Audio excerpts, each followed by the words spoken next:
This is the surprisingly black history of the U.S. military. The first man who died in the Revolutionary War was a black man, Crispus Attucks. But you wouldn't know that from your high school history class. Black people were just ghosted out of the conversation as if it was an Academy Award ceremony. But just because you can't see them in the textbook doesn't mean they weren't there. In the Civil War, African Americans weren't just fighting someone else's war, they were fighting for their own freedom. But like most things in American history, integration didn't happen overnight. In fact, black men were barred from serving in the Union Army until a few years in. That's right, black people had to fight for their right to fight for their own freedom.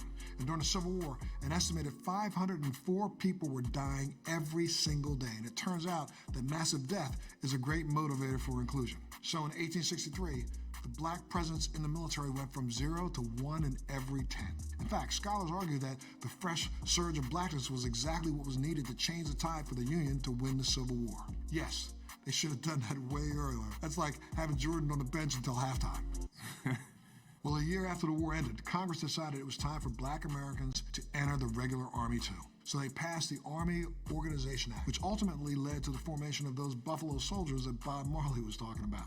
And job was the rein in the lawlessness happening after the war. And they were also used to control the Indian populations against uprisings and other attacks on the American frontier. So I think the African American soldiers that were on the frontier may have had some empathy for the Native Americans that were out there not part of American society. You can imagine how the combat operations were probably pretty brutal. And also shoot the poor buffalo that kept charging folks unannounced. These soldiers were often tasked to do this in below zero weather, hence all the pictures of them looking like they just walked out of a P. Diddy house party. Smash cut to World War II, and the next frontier for black soldiers is to go from the land to the sky.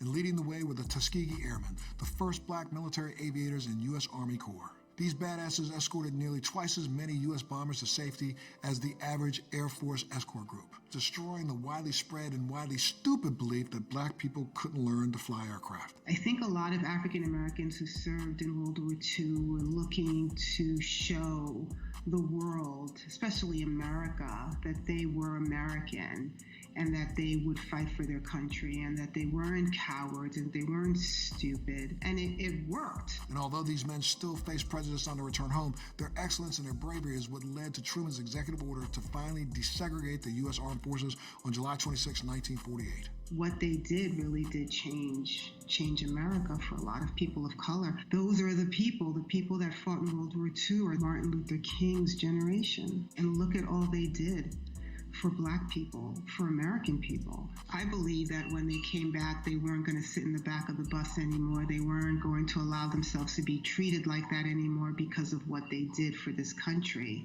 Now black Americans make up about 17% of active duty men and about 30% of active duty women, which might not seem like a large number until you remember that the entire black population in the United States is only 13%.